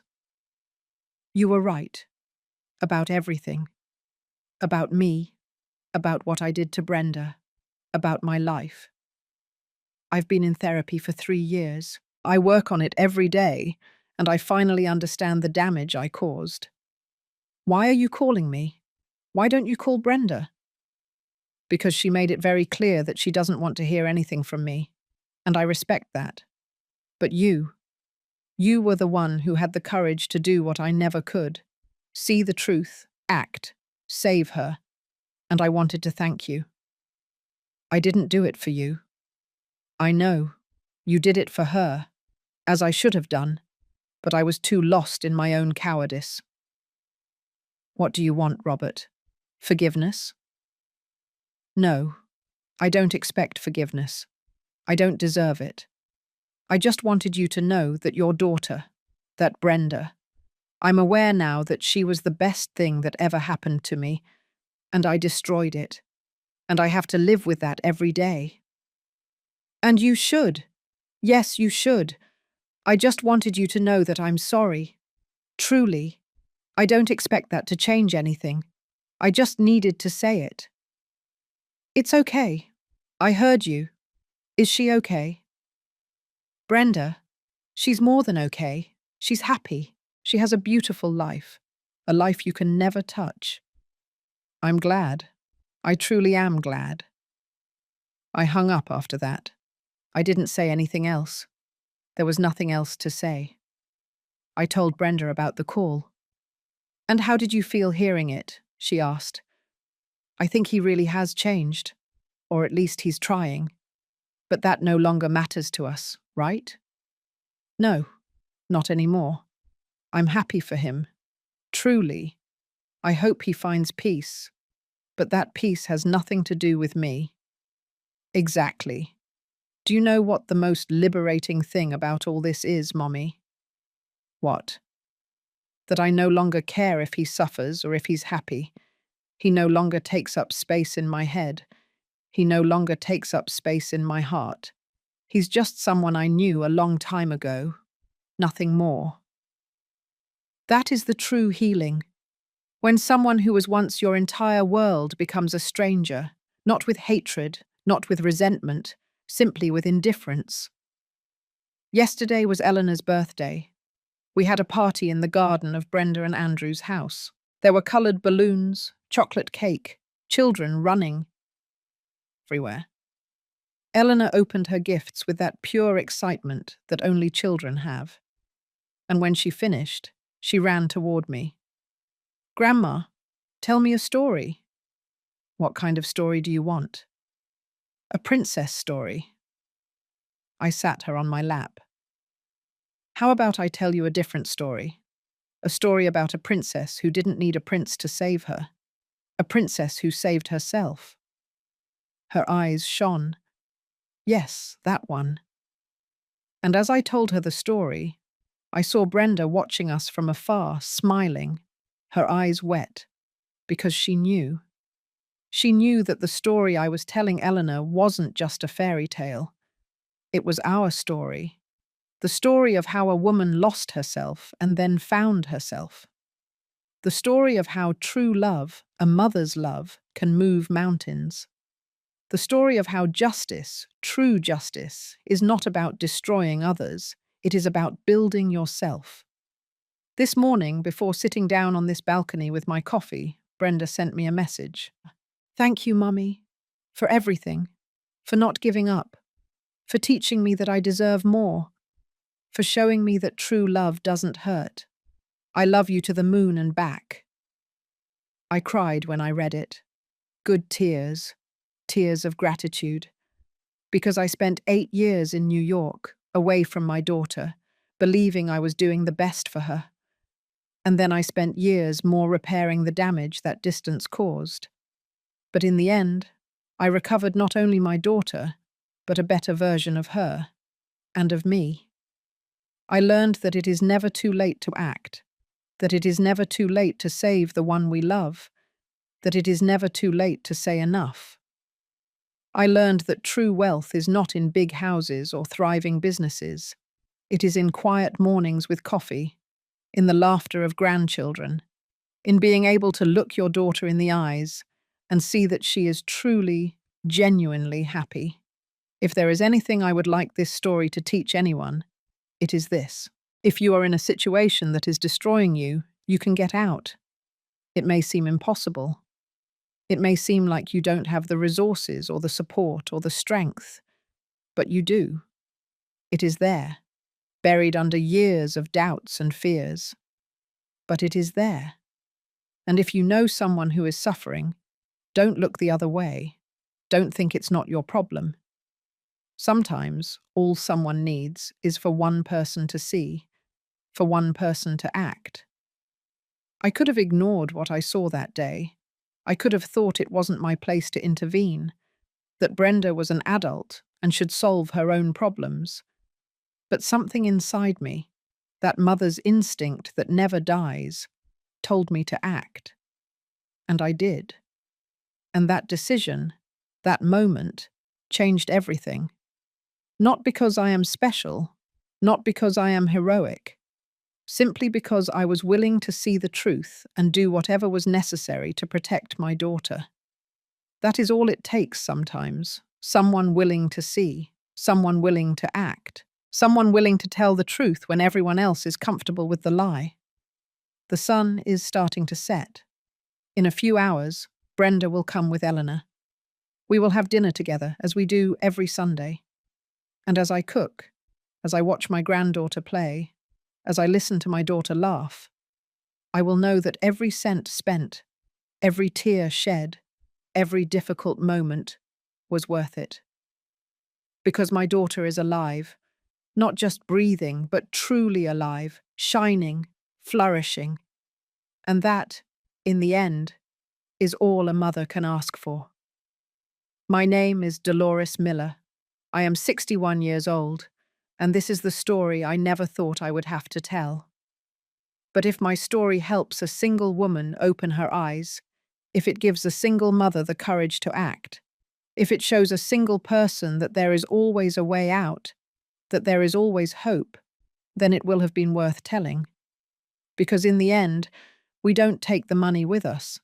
We don't take the houses with us. We don't take the titles or the appearances. We take the love we gave, the lives we touched, the people we saved. And I saved my daughter, and she, in her own way, saved me. Thank you for listening until the end. If this story touched your heart, share it with someone you love. Sometimes, a story like this can change an entire day. It can give someone the strength they need to take that first step. May God bless you.